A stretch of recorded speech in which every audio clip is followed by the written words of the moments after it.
Jesus is King. Welcome to the OnePeterFive podcast. I'm Timothy Flanders. I am the editor-in-chief of OnePeterFive, Rebuilding Christendom. This podcast is an introduction to OnePeterFive and the editorial stance that we are taking. It is about uniting the clans against the St. Gallen Mafia. But specifically, how do we do it?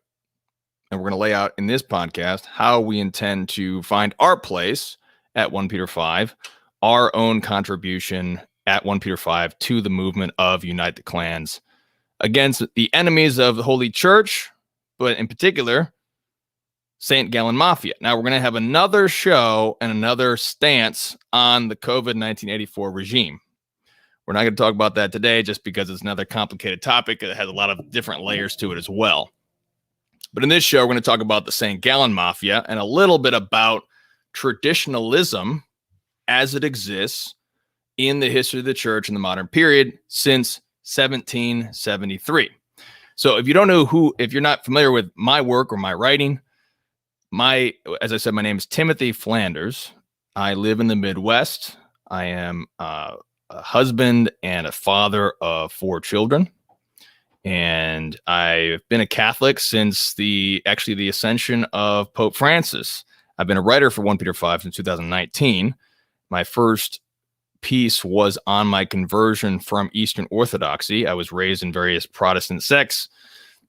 I got into Messianic Judaism for a while, and I converted to Eastern Orthodoxy eventually, but finally, through the grace of God and the prayers of the Mother of God, came to communion with Rome shortly after Pope Francis was actually elected. So I've never actually been a Catholic except under Pope Francis. So the article that I wrote was why I came from Eastern Orthodoxy, came to Catholicism under Pope Francis, and I don't regret it. And I still don't regret it. And that article explains why I have absolutely no regrets about converting from Eastern Orthodoxy. And Eastern Orthodoxy is a whole nother topic, which is very complicated as well. So we're not going to get into that either.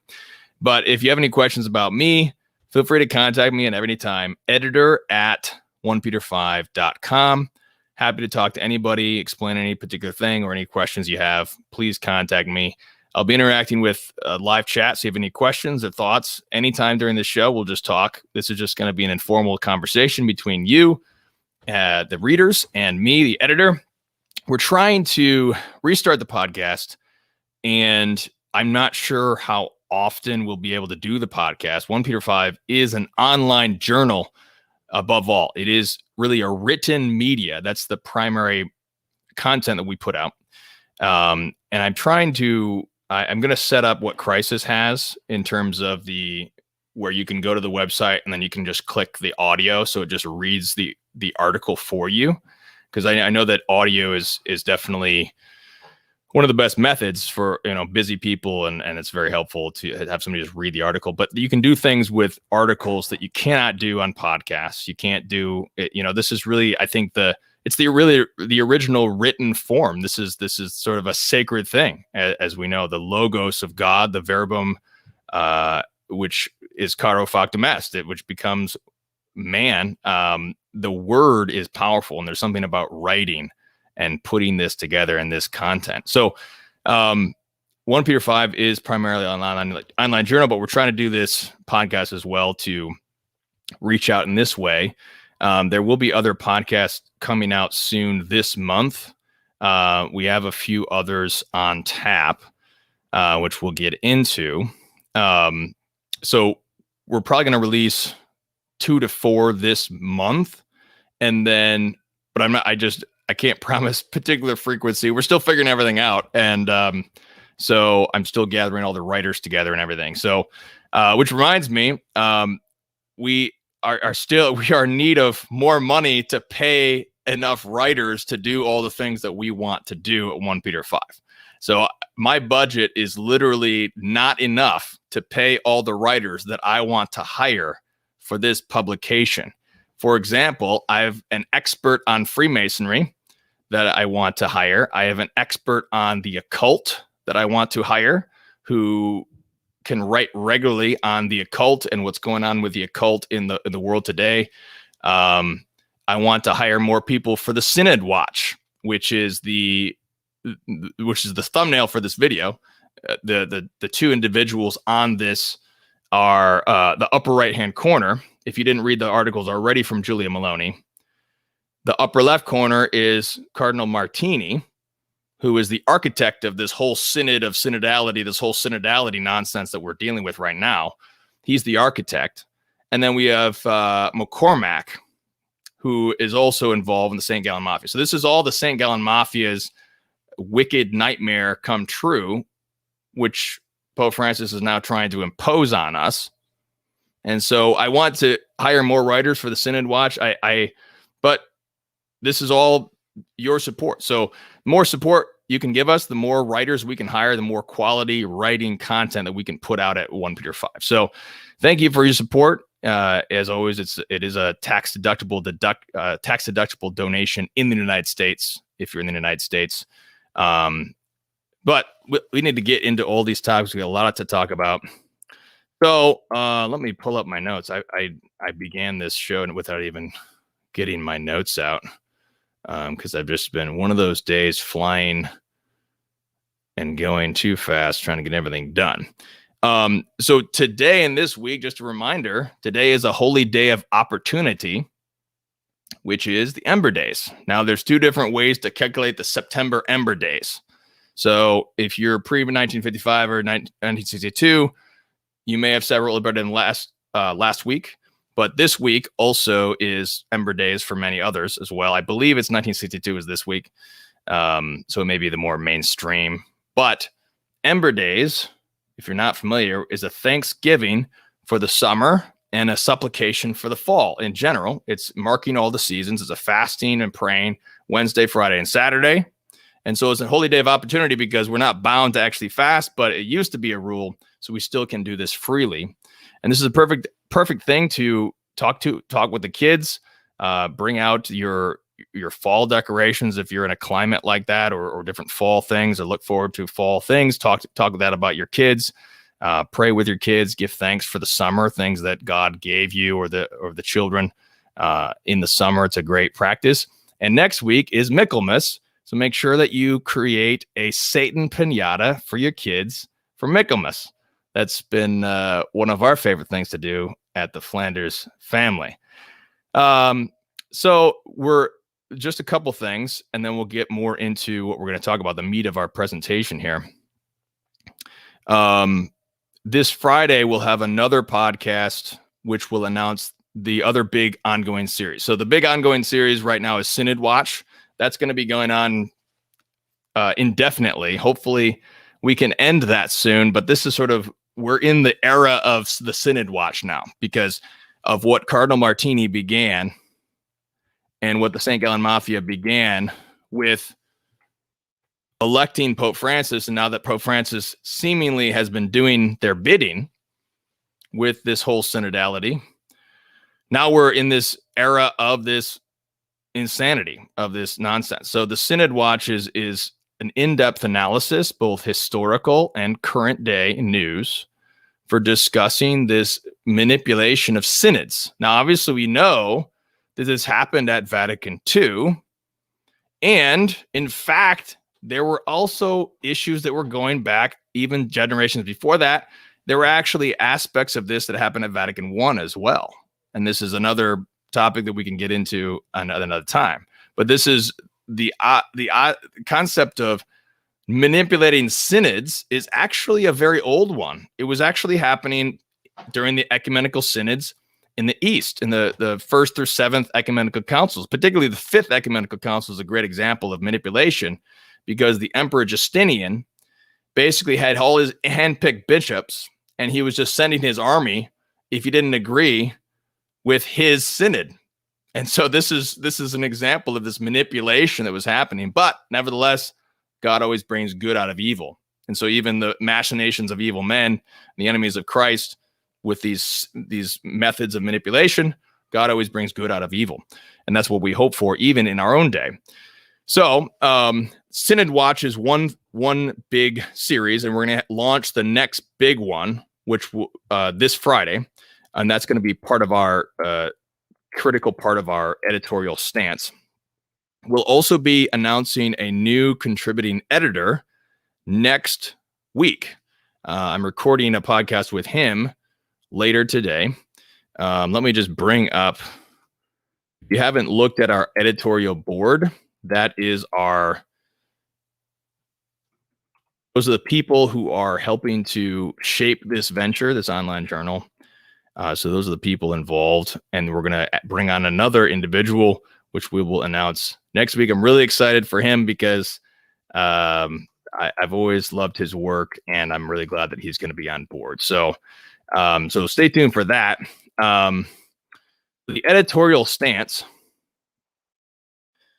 This is the editorial. I'm just going to bring this up just so that if you haven't read this, and if you go over and read this, this is just breaking down where we are in this history and where we intend to go. Most of all, at OnePeterFive, we want to be traditional in this, especially in the sense that we are rebuilding Christendom. We are not only against modernism, but we are for Christendom. And that means that we're not simply critiquing the evil, we're also providing a solution. We are providing a practical plan to rebuild Christendom. And this is what we're going to talk about today. What is the plan? What's the plan at OnePeterFive? What's our plan? Now, all traditional apostolates, we are uniting with all traditional apostolates in Unite the Clan. I'm in contact with Michael Matt over at the Remnant.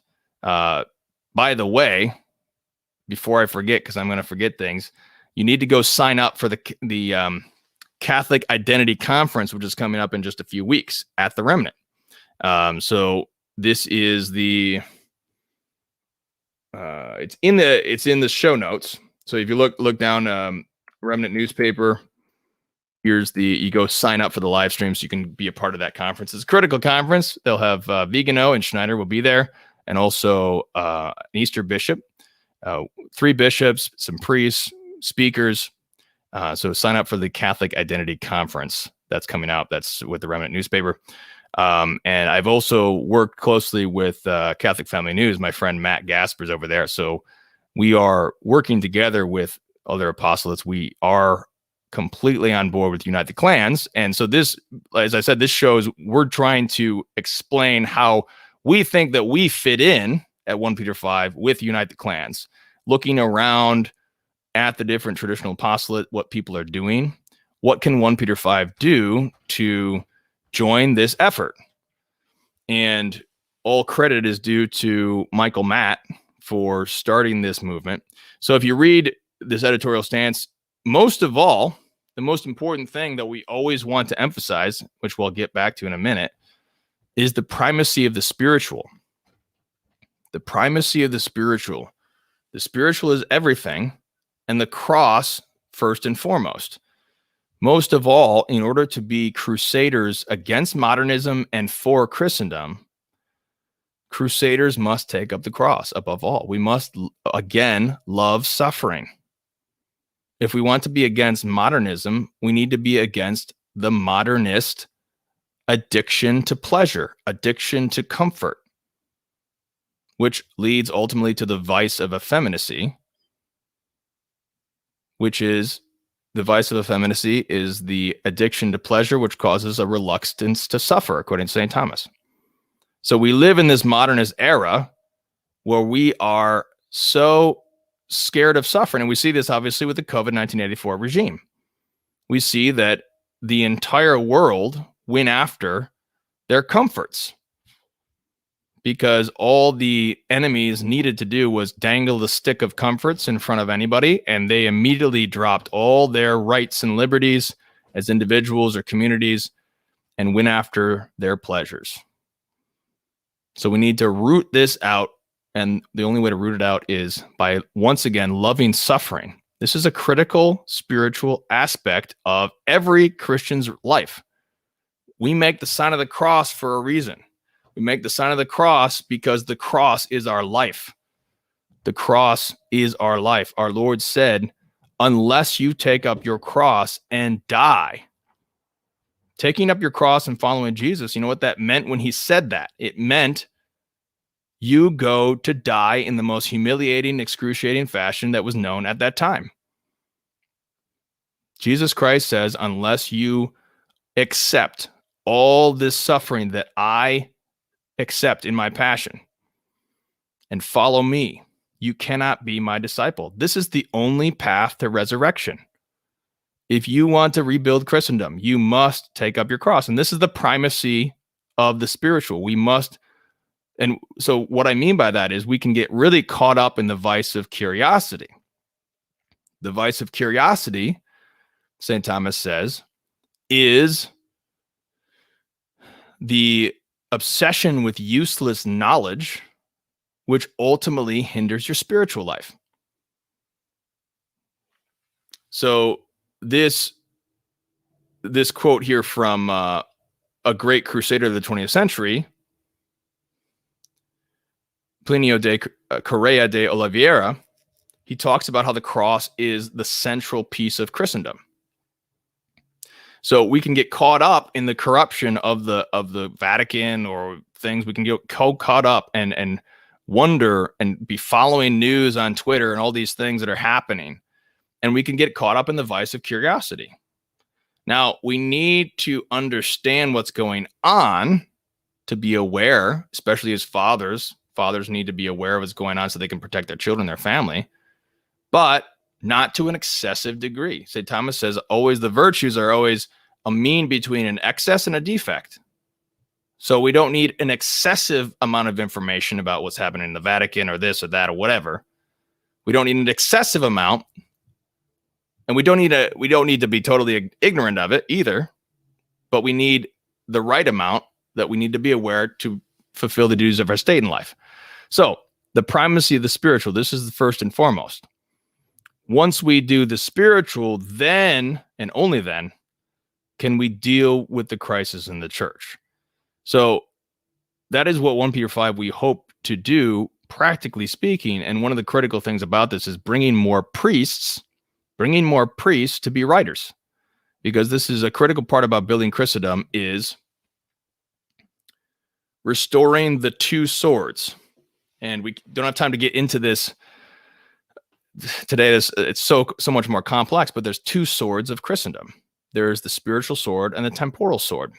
And that's the clergy and the laity. And that's what forms the church. Today we live in the era of clericalism, which began in the 19th century. Clericalism is where the Pope can say the death penalty is inadmissible. Well, that is an overreach into the temporal sword. The temporal sword is the laity who rules. We rule the secular world as lay people. It is our final decision about whether the death penalty could be applied in a given situation in a particular case, because we rule the temporal order. The clergy give us the faith and morals. When they speak on morals, they speak of general principles, especially when they regard politics and the economy. Those are general principles. And the laity, the temporal sword, our job is to then apply that. So Andy has a great comment. Save yourself first, your family second, the church and the world when you have time and grace enough. That's a great way to break it down, Andy. Yes, if you're not saving your own soul, you certainly can't save your family. And if you're not saving your family, you have no business dealing with the church. And you'll hear me say this again and again. Social media is the devil. Social media will send you to hell so quickly because it's designed to addict you to pleasures and pride. That's what it's designed for. So if you're not aware of this and you're using Twitter, you could be, as RTF Mike says, you're in the devil's playground. So unfortunately, we have to be on Twitter because people are there. That's what we do at OnePeterFive. We are on Twitter because that's where people are. That's where Catholics are. We're going to the people to try to win everyone over to this new crusade. But Andy Malone has a great priority here. Save yourself first, then your family second. So if you're not prioritizing your own soul and your family's soul, and that's not already in order, get off the internet, work on your priorities first. That's the most important thing. And that's what we're trying to definitely do at OnePeterFive. So great comment, Andy. Thank you. So let me continue. So we talked about the spiritual temporal, so we don't have time to get into that more. But what we have, especially in the modern period, is we have this constant revolution, which I hold began, I date it especially to 1773. What happened in 1773 was the suppression of the Jesuits. Now, at this time, the Jesuits were actually the good guys. Now they're the bad guys. They're completely corrupted. But at that time, they were the good guys in the sense that they were actually preaching the gospel across the world and building Christendom across the world. And they were suppressed because the Pope Clement, was pressured by Masonic powers to suppress the Jesuits. And after the Jesuits were suppressed, the Masonic powers took over the educational institutions of the Jesuits. They took over all of their property. They seized all their land, everything they were doing. It was a complete capitulation to the world by the Pope. And it was a complete betrayal that happened in 1773. And this is what I really think is the real beginning of the modern period, is when the Pope makes such a bad betrayal of Christendom, pressured by Masonic powers. He gives the world over to the Masons, is what he does in 1773. And the Masons take over, and they have promoted constant revolution ever since. Revolution of sons against fathers, daughters against mothers, revolution of wife against husband, revolution of subject against king, revolution against every hierarchy. And the church has been reeling ever since, trying to patiently articulate the principles. Now, above all, this is a revolution against truth, goodness, and beauty. It is a revolution against truth, goodness, and beauty. It's a revolution against logos, the logos of truth, goodness, and beauty. Truth is the logos of what man knows. Truth is what man knows. Goodness is what man does. And beauty is what man makes, according to logos, according to God. And this has been a revolution against all three of those on every level, both natural and supernatural, and an attack on hierarchy in the name of a false equality. And so the church has been trying to articulate this and defend against this, but there's been an inner tension in the church that we now witness today in the post-Vatican II era, because there's always been one aspect of the Catholics who saw some good in the modern era, because there actually was some good in the modern era. And this is what made things complicated and deceptive, because the problem was that there were some injustices being meted out on people that were just, that were unjust, and so the revolt was just. For example, the oppression of slaves. And this was then used by the revolutionaries to promote things as evil as feminism or Marxism. Like Marxism obviously comes from a using and abusing of the poor. So there's an actual oppression happening where the poor are being used and abused by the rich or whatever. And the Marxists twist that into their wicked Marxism. And so we have this complexity of the modern period where the enemies of Christ are able to use something against the church. And so the church then is being divided as well, because there are some things that they are seen in the modern period that they're trying to work with. And so there's always been these divisions. And this happened from the very beginning of the French Revolution, because Pius VII, as a bishop, actually was willing to work with the French Revolution. When the French invaded Italy, he said, we can be good Democrats. And this was right around 1800. So the division between, so now in the Vatican II era, we have the wing of the church that wants to accommodate with the modern world has become dominant. But that was already present way back in 1800, even among the person who was elected as Pius VII. And that's why this is really complex. The modern period and all these problems are very complex. So where do we fit in at 1 Peter 5? Now, in our modern period, there is a dramatic shift. As we said, the post-Vatican II era is a dramatic shift in the complexity of this anti-revolutionary, counter-revolutionary movement. The church is always counter-revolutionary in the sense that we defend logos itself, the logos of truth, goodness, and beauty.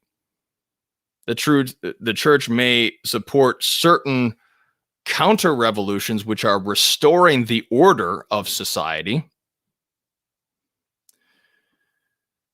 but the church does not support revolution against God and his ordering of truth, goodness, and beauty.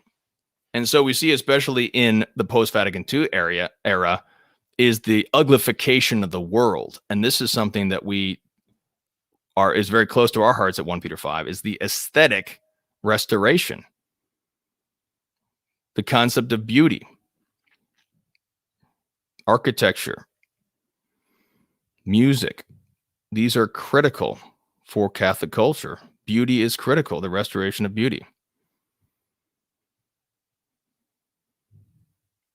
So I've got a few comments. Let me just, you can't be a Mason and a Catholic. I'm not sure when the excommunication came down, when that actually became canon law. It may have been 1917, but yes, you are excommunicated as a Catholic. You cannot be a Mason and a Catholic. Does that mean Marxism is a form of usury? I'm not sure what you're referring to. Usury is, if you're saying using and abusing the poor, if you're defining usury as using and abusing the poor, yes, in a sense. In that sense, if basically Marxism is the worst abuse of the poor because it's a deception of the poor. It's telling the poor, this is your answer for your oppression. And it's decimated the church, especially in South America, through the most poisonous thing of all, which is liberation theology, which is just Marxism polluting the gospel of Jesus Christ.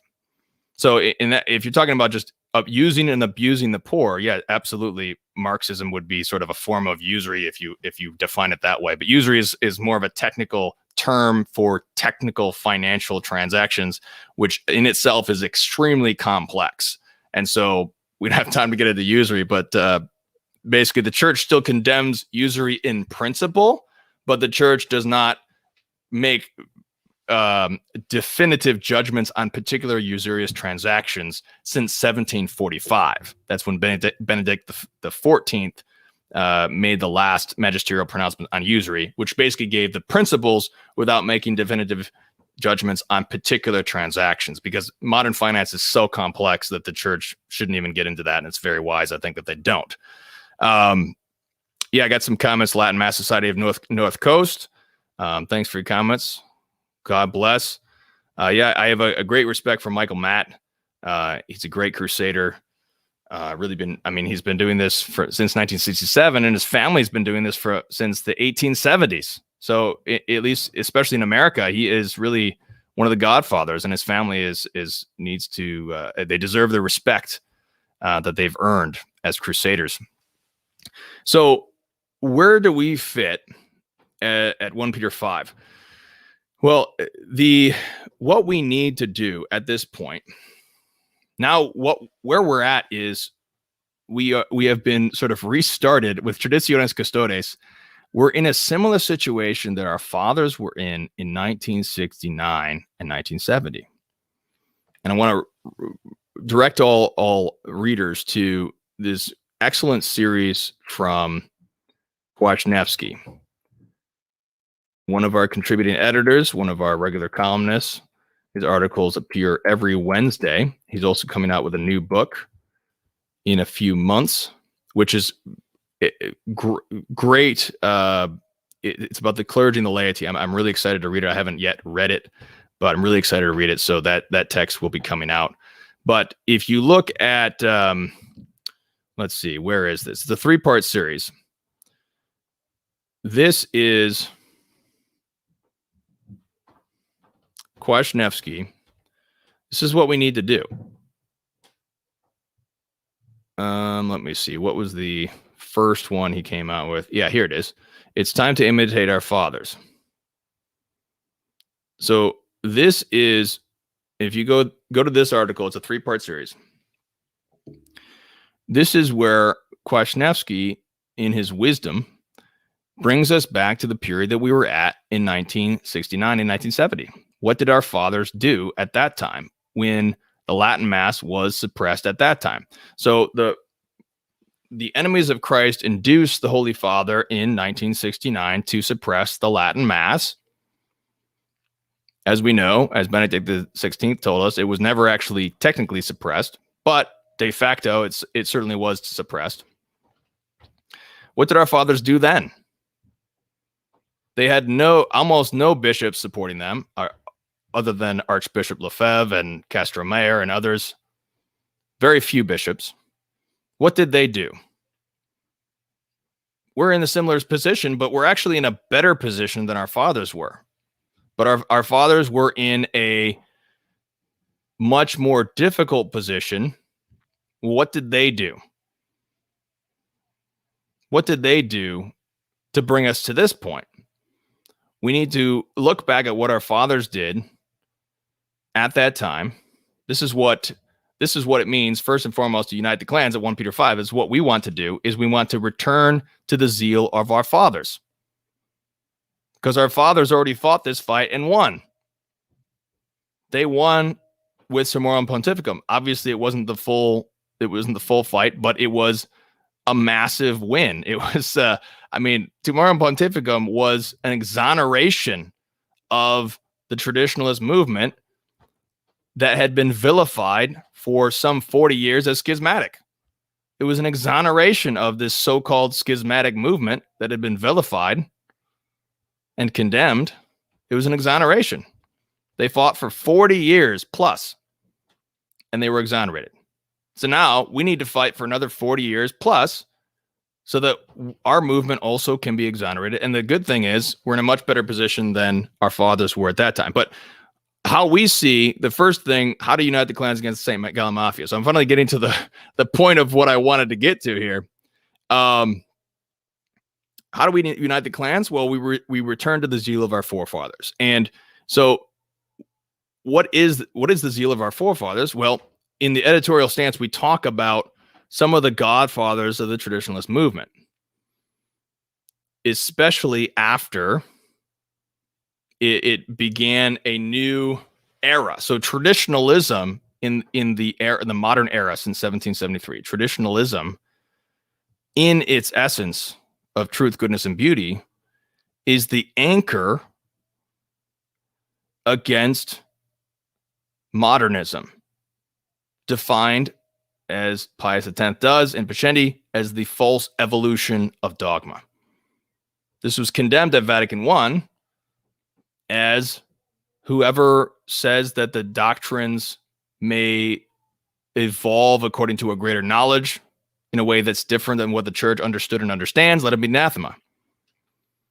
This is traditionalism in and of itself.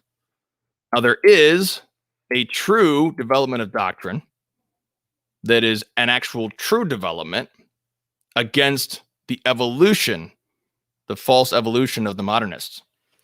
But traditionalism itself, as a school of thought, is providing the anchor against the false evolution of doctrine by the modernists and for Christendom, for rebuilding the city of God. So, who are the godfathers of this movement? This is what OnePeterFive, what we want to do is first and foremost, the primacy of the spiritual is the greatest Thomist theologian of the 20th century, Father Renchardol Garrigou-Lagrange. Above all, he wrote in the 1940s that certain aspects of the Nouvelle Théologie were going to lead to a rebirth of modernism. So he, in fact, was a prophet. He was a traditionalist before the modern traditionalist period because he understood what was going on in the 1940s. And he said, this will return to modernism. So if you click this link, it goes to his critical essay published by Catholic Family News, which is, Where is the New Theology Leading Us? And this was written in 1946. In 1946, the greatest Thomist of the 20th century predicted everything that we see today. And that is why he is, first and foremost, the godfather of the traditionalist movement, because he is a Thomist theologian. He's a priest. The primacy, the spiritual sword comes first in Christendom. As Pius X says, Christendom cannot be built unless the church lays the foundation according to God's design, according to the city of God. The spiritual sword must first lay the foundation. It begins with the priests, and then the laity follow.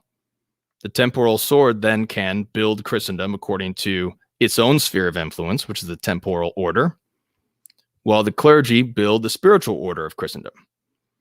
And so we need to return, first and foremost, to our own godfather, really, is this Reginald Goulet-Lagrange. Now, just as the traditionalists were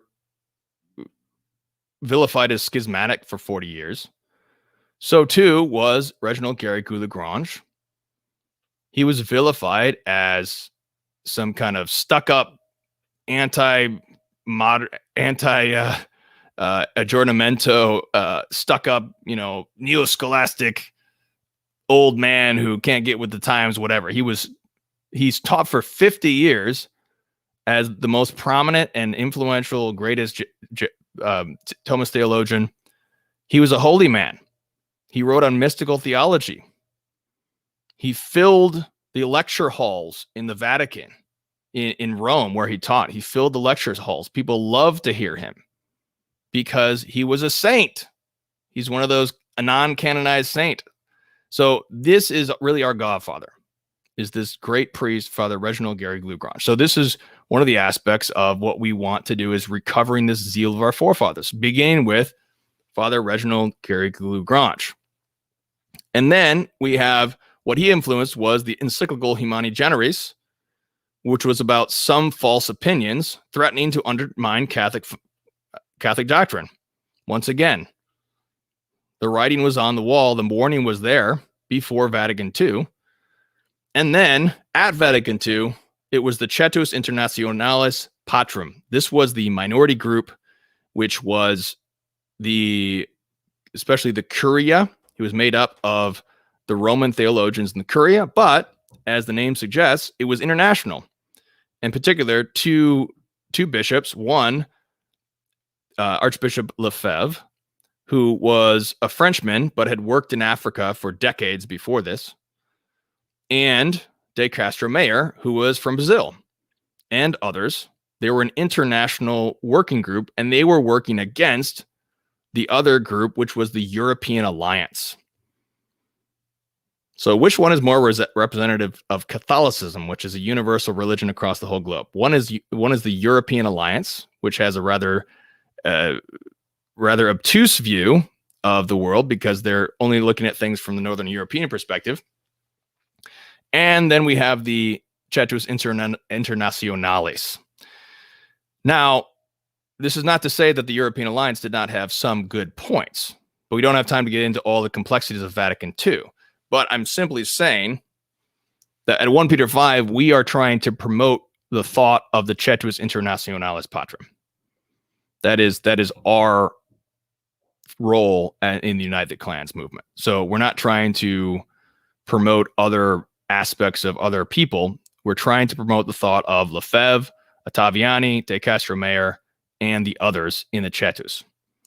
Now, this was taken up by who is the believed by some to be the doctor of the church of the 20th century, Dietrich von Hildebrand. Dietrich von Hildebrand was a German philosopher who fought against National Socialism, the Nazis, and communism. He fought both fearlessly, knowing he was about to be assassinated by Hitler. In fact, evidence suggests that Hitler invaded Austria to get Dietrich von Hildebrand. Dietrich von Hildebrand was reported, the Nazis said that he was the number one enemy of the Nazis. So he's the hammer of the Nazis, the hammer of the Marxists. And in the 1950s, he moved to America. He became the hammer of the liberals, the liberal secular utilitarians in the American empire, the United States, and Americanists. And then in the 1960s and 70s, this is why he's called the doctor of the church, he becomes the hammer of the spirit of Vatican II and becomes a critical voice against the new mass, against the texts and rubrics of the new mass, which he articulates in various essays in the 60s and 70s. In fact, in 1965, before the council ended, he begged Paul VI to condemn heresies. And he saw what was happening immediately.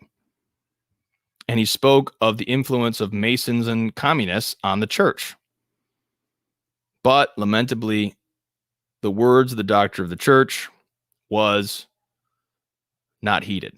But Dietrich von Hildebrand is the other great godfather of this period of the traditionalist movement, who is particularly influential in America, but also in Europe. And he founded the Roman Forum. The Roman Forum is an organization now led by the great Dr. John Rao. And also a reminder to go to SoundCloud. That's where the Roman Forum has all their audio content. There's a great lecture series from the Roman Forum. So the Roman Forum, if you're not familiar with that, that is what was set up by Dietrich von Hildebrand. I believe it's a yearly conference in Italy, which was the traditionalist conference on all these topics founded by Dietrich von Hildebrand. And John Rao had it in New York City this past summer because of the COVID 1984 regime. But there's a great lecture series over at the SoundCloud where John Rao, I believe it's 6 different lectures where he goes through the history of the traditionalist movement. After you read Kwasniewski's article, go listen to John C. Rao's excellent lectures where he goes through the history of the traditionalist movement, going back to this very beginning in the 1960s with Dietrich von Hildebrand and all the heartache that our fathers went through to preserve the Roman rite of our forefathers, the ancient apostolic rite given to us from the Western Rite all the way to 1962. And another great godfather, obviously, is Michael Davies, which was he was the president of Una Voce. Una Voce is another founding organization, and we're happy to have a close relationship with them as well at OnePeterFive. We're going to be releasing promotional material for the president of Una Voce very soon about their new media outreach. So Una Voce also, that was founded in, I believe it was 64, but that's also been a part of this movement. And as we say, the Federatio Internationalis Una Voce, which obviously is a reference to the preface of the Latin Mass, Una Voce Decentes, with one voice chanting with the angels. So Michael Davies, another great scholar, he has a trilogy on the Latin Mass, and he also I believe it's a trilogy of defense of Archbishop Lefebvre. So OnePeterFive, we are United the Clans. We are working with the SSPX. We are not anti-SSPX. We are not on the side of the SSPX or on the side of the FSSP. We are United the Clans. We're on the side of tradition. And so, as we say in this, we respect and we spread the message or the writings or the thought of Archbishop Lefebvre. And as Michael Davies said, he defended him. So if you can agree or disagree with particulars with Lefebvre, different things that he did. If you disagree with the consecrations, whatever, fine. But we're just trying to bring out the thought of these godfathers. Bring out the thought. Because at least one aspect of Lefebvre's work was exonerated in 2007, which was that the Latin Mass had never been abrogated and was technically, in principle, always permitted. So Lefebvre, like the rest of the traditionalists, has been vilified as this schismatic for 30, 40 years. But if promoters of modernism or promoters of Vatican II, if the promoters of Vatican II want us to sympathetically read the texts of Vatican II to try to understand them properly, well, I think it's fair that we read the text of Lefebvre and try to understand him properly. Is that not a fair thing to ask of all Catholics who are of charity and goodwill? Of course. Lefebvre never got his case. He never got his day in court. He asked for a court case, but Paul VI didn't give it to him. He never got his day in court. And so should we not give Lefebvre the respect that is due to him as a missionary converting thousands of souls in Africa? So that's our opinion of Lefebvre. So we're going to be working with, as one of our contributing editors, as an avowed Lefebvrist, as he is affectionately known, Kennedy Hall, of course. So Kennedy Hall is one of our contributing editors, and he writes for us, and obviously my own personal colleague in the work. I've been working with him for a few years now on other things as well with his own writing. So Lefebvre, and we also mentioned Klaus Gamber. Klaus Gamber was a critic of the new Mass, who was also vilified as a schismatic, but he was defended by none other than Joseph Ratzinger. So he had the courage to publish against the new Mass, and then he was defended by Joseph Ratzinger. So what we're trying to do here at OnePeterFive is we're trying to do a restoring of these important texts. This is what we see as our role, is restoring and promoting, particularly Gary Blue Grange, Dietrich von Hildebrand, Michael Davies, Lefebvre, these godfathers, promoting and distilling their thought as a part of the overall movement of traditionalism to show Catholics that traditionalism is not schismatic. Anything that is against charity, we are preaching charity, because schism ultimately is against charity. That's what schism is. So when you accuse traditionalists of schism, well, you're accusing them of having a lack of charity. Now, are some trads lacking charity? Of course, we're all lacking in charity in some ways. We all need to grow in charity, but we will preach and promote charity at OnePeterFive because schism is a sin. And so we will promote charity. The definition of mortal sin is the destruction of charity in the soul. So if you commit a mortal sin, you're losing charity. You're sinning against charity. You've lost charity. You can't go to heaven without charity. If you don't have charity, you go to hell. Charity is everything. God is charity. He who loveth not knoweth not God, because God is charity. So we intend to make that very, very clear to all Catholics, whether they're trad or not, that traditionalism is not schismatic and is truth and charity. So that's the first thing that we intend to do. And once again, we rely on your donations, because we need to have experts who are well-versed in these topics to write things on these people to promote their thought. And we need to pay them, because the worker is worthy of his pay. So we rely on your donations. So please donate if you have any means. Donate for this effort. Now, that's the first plan. So the first plan is producing this written content, promoting this thought.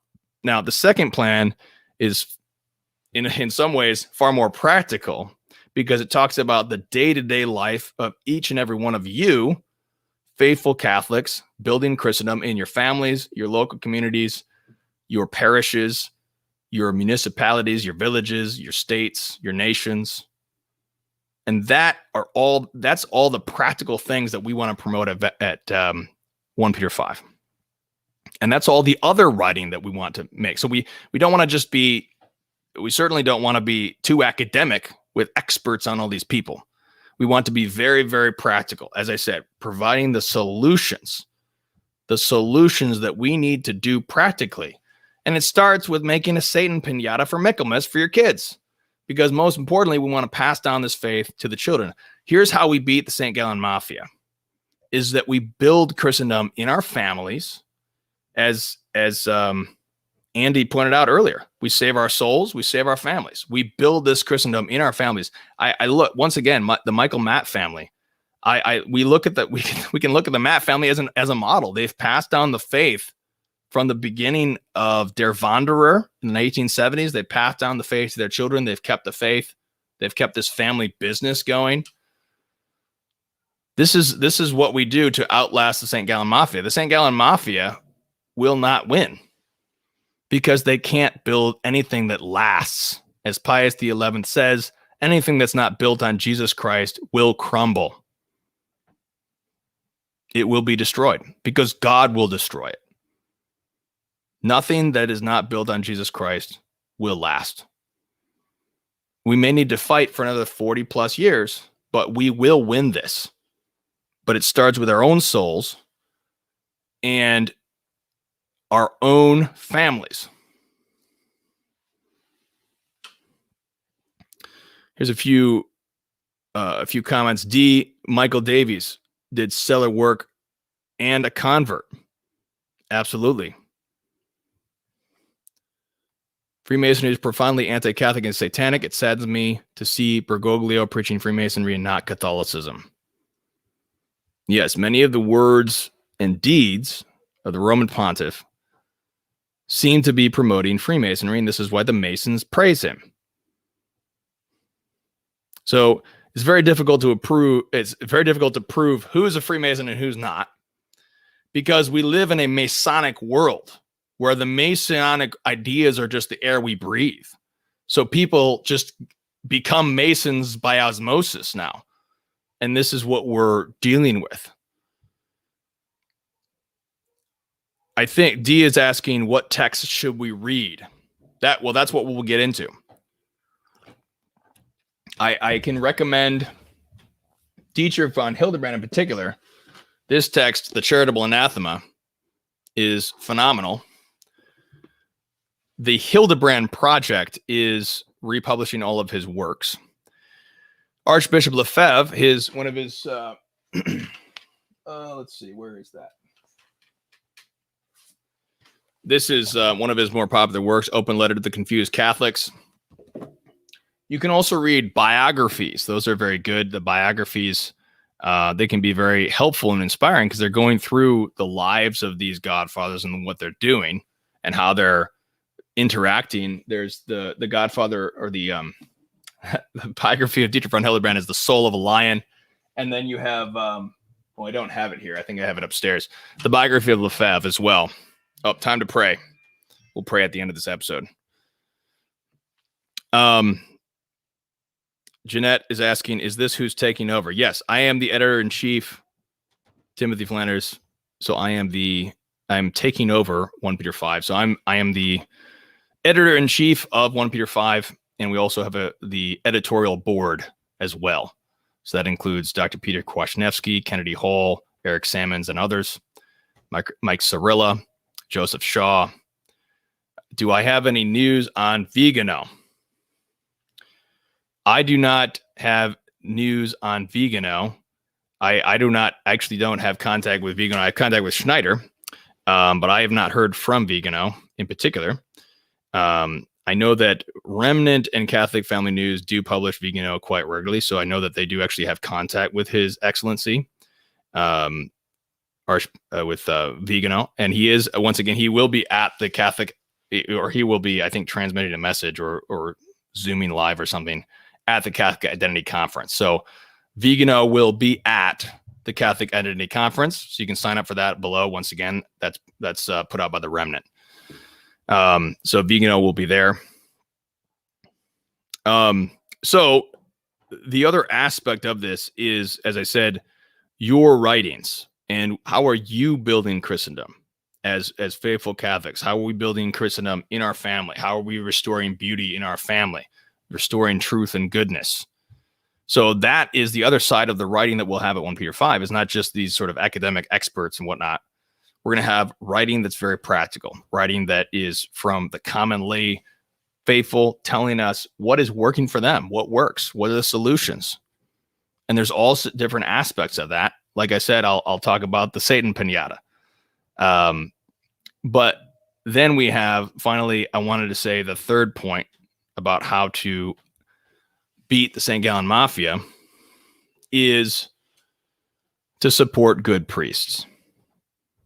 We need to support good priests. We have coming and one of the articles that'll be coming from a priest columnist for 1Peter5 is very important for this effort. So we're going to have more priest columnists. You can check out our Friday column by Father Z. He writes a Friday column called Preparation for the Holy Sacrifice.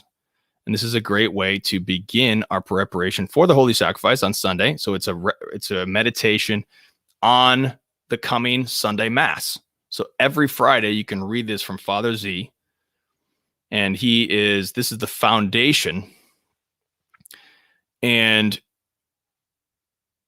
this is the foundation of our life. Once again, the primacy of the spiritual. And we're going to have another priest columnist coming soon. But we all need to support good priests in our area. The priests that we know personally, our own priest, and the other priests. There's going to be more and more canceled priests. And they need our support. We need to support the good priests who are willing to disobey a bishop in order to obey God. As we saw last year, bishops were even able to disobey divine law. Bishops were disobeying divine law by telling their priests not to administer the last sacraments. Even we had priests or canon lawyers and moral theologians condemning this as a violation of the divine law. Bishops do not have the authority to stop priests from administering the last sacraments to dying people, dying souls. They don't have that authority.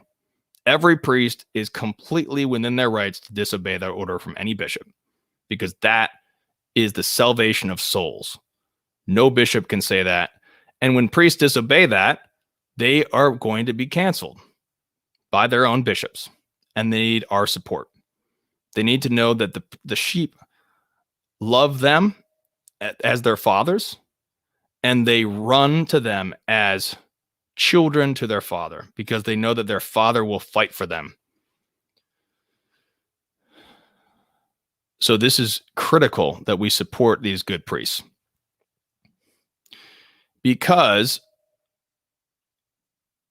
this will always end up, as we build Christendom in our families, the difficulty will be finding priests. This is, for example, in the Cristero War. We just had an article a couple weeks ago from my friend Luis Medina when the Marxists tried to take over Mexico.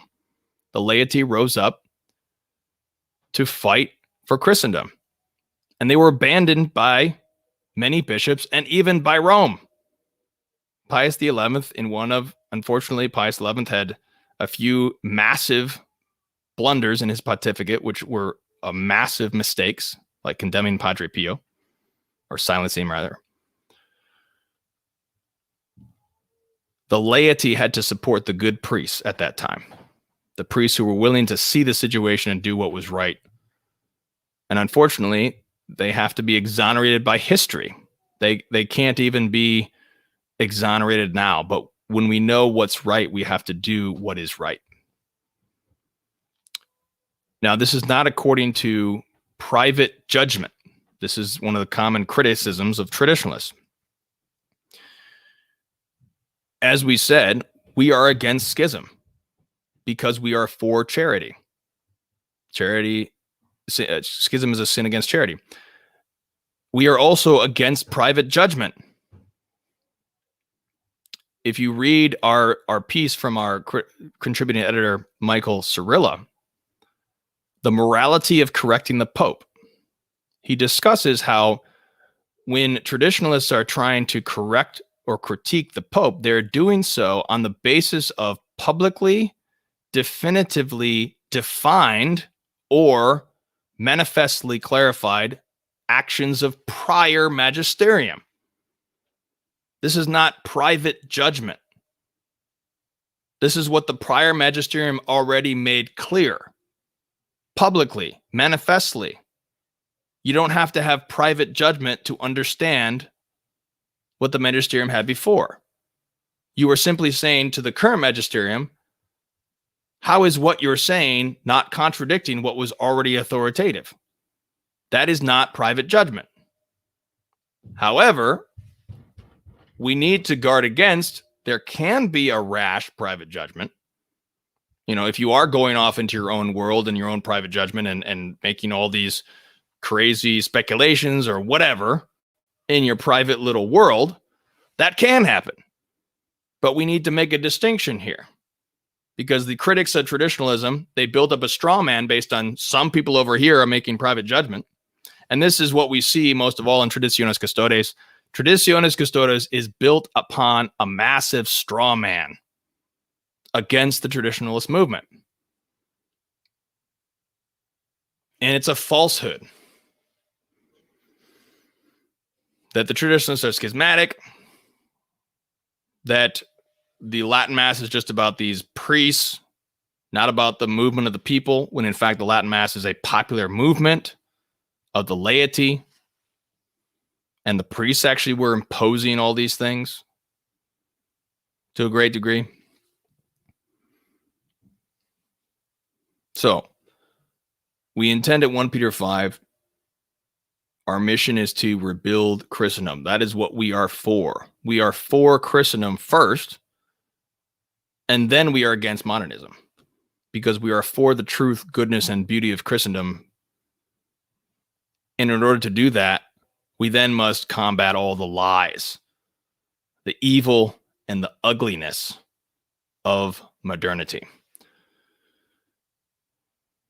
So, that is all we have today, trying to break down some of the direction. My phone has reminded me to pray again. So, any questions before we end with our prayer?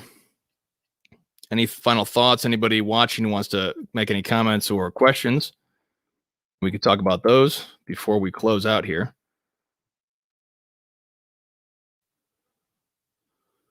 What I want to do is tell a little story about something that's personal to me. Is a story of the Army of Flanders. As I said, the Cetus Internationalis Patrum was an international group of fathers at Vatican II who were fighting for tradition. Well, the Army of Flanders goes back to, this is why I have this flag here. This is the flag of Flanders. And Flanders, if you don't know, many people in America associate Flanders with a TV show. Yes, Deus Volt is saying, remember the Ember Days. Absolutely. Remember, it's a holy days of opportunity this week. So the Army of Flanders was in the region of Flanders. If you don't know, Flanders essentially the area of modern Belgium, south of the Netherlands. And this was where the first major, really critical attack against Christendom was beginning to emerge in the later 1500s. And this was the Dutch Revolt. The Dutch Revolt was the first declaration of independence before 1776. This was in the 15s, 80s, and 90s, which is where the Dutch heretics used manipulation of the press and everything to manipulate and whip up a mob so that they could revolt against the sovereign, the King of Spain, the Catholic King of Spain, on the basis of heresy and destroying Christendom and creating their own society. And the Army of Flanders was of Spanish extraction, but also local Flanders, the Flemish who were there, and also other international groups that were forming together against this continental revolt in the Spanish Netherlands. And there's this story of the Battle of Empel, which I just want to tell, and we'll close with this, and and we'll pray our prayer. I want to bring up this excellent painting, and this is by let's see, I had this, but this is by a current painter. His name is Augusto Ferrer del Mau. I believe he's Spanish. El Milagro de Empel. And this is the miracle of Empel. And this happened on the Immaculate Conception. So what happened was the Army of Flanders was surrounded by the Dutch heretics. And it was winter. And the Dutch heretics were iconoclastic. The iconoclasts, they had gone and smashed images, destroyed the great monuments of our forefathers as they did after Vatican II. They smashed them, they destroyed them, replaced them with ugliness. So the Dutch heretics had done this. And it appears that one of our pious forefathers had buried an icon of the Immaculate Conception in the dirt somewhere in Dutch Netherlands.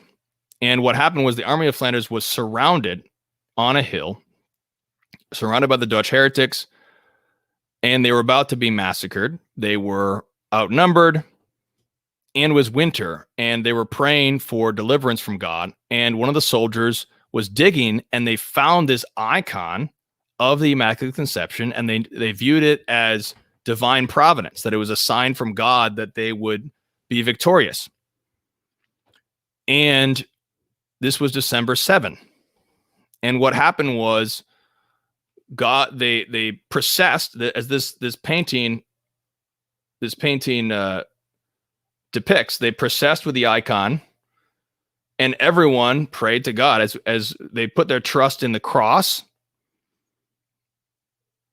and they prayed to Our Lady of the Immaculate Conception to deliver them from the Dutch heretics. And what happened was God worked a miracle by sending a freeze that night, which froze the boats, and the Army of Flanders was able to counterattack and destroy the enemy because they trusted in Christ. They trusted in the cross to deliver them through the intercession of Our Lady of the Immaculate Conception. Now, the Immaculate Conception is critical because, as Pius IX said when he defined it in 1854, he said, I am defining the Immaculate Conception, I'm paraphrasing here, against those who exaggerate the powers of man by denying original sin. Because ultimately, modernity is denying original sin and trying to build an earthly utopia without the grace of Christ, because they deny original sin. That modern man denies that he needs God. They deny original sin. It's a neo-Pelagianism. They believe that they can build the United Nations, and all this nonsense today is trying to build this utopia without the grace of Christ. And that is a denial of original sin. And the Immaculate Conception says, no, only one human being was ever free of original sin, and that is Our Lady. Of course, Christ himself is God and man. So he, of course, was free of original sin, but Our Lady was fully human, and she alone was free of original sin. That is what the Immaculate Conception. So the Immaculate Conception became the patroness of the Army of Flanders, and the Immaculate Conception has really very much been the patroness against this false anti-Christendom movement going all the way back to the Dutch heretics. Christopher Columbus sailed on his boat, the Santa Maria de Immaculate Conception. It was the Immaculate Conception that found the New World. And the Immaculate Conception is the patroness of the United States. And ultimately, as I said, the Immaculate Conception is the patron of the 19th century counter-revolution to a large degree, with Pius IX's declaration, his dogma. And so this is the spiritual aspect. This is a spiritual attitude we need to have. We need to have this confidence that is depicted in this beautiful painting. The confidence in the cross, the confidence knowing that we can embrace our suffering and we can triumph, as the Army of Flanders did on that day, on the Feast of the Immaculate Conception. So, just a few comments before we pray. Andy says, I'm currently flying the Burgundian flag, taken across and used by the Spanish tercio, seen in the picture, the flag of Vendée. We owe much to the Catholics of Spain and France. Yes. The Spanish tercio, you can see here in their fighting methods with the Spanish pike. Absolutely. Juan says, the modernists are great at networking and working together on the united front. That's why they are successful. Trads, not so much. Hope that changes. That's exactly what we want to do, and do our part for Unite the Clans at OnePeterFive. And we really need to work together and network. So contact me if you need anything, editor@OnePeterFive.com. And we're going to put out a plan of resistance against the COVID-19 84 regime. That'll be coming soon. We'll talk about that again on another podcast. So absolutely, Juan, I think you really hit the nail on the head for Unite the Clans. We need to unite against the St. Gallen Mafia, against the COVID-19 84 regime. These are the forces at work in the church and society, against ultimately our own souls and our own families and our own children. So let's offer up an Our Father, and we'll close this out. Stay tuned for more podcasts, but check out today. We have an article from Kwasniewski. Make sure you subscribe to the website. You can get emails for the daily or weekly digest. And please donate, OnePeterFive.com/donate. So let's pray for the rebuilding of Christendom, our unity in the primacy of the spiritual, and our efforts to unite the clan. In the name of the Father, and the Son, and the Holy Spirit. Amen. Our Father, who art in heaven, hallowed be thy name. Thy kingdom come, thy will be done on earth as it is in heaven. Give us this day our daily bread, and forgive us our trespasses, as we forgive those who trespass against us. Lead us not into temptation, but deliver us from evil. Amen. In the name of the Father, and the Son, and the Holy Spirit. Amen. Jesus is King.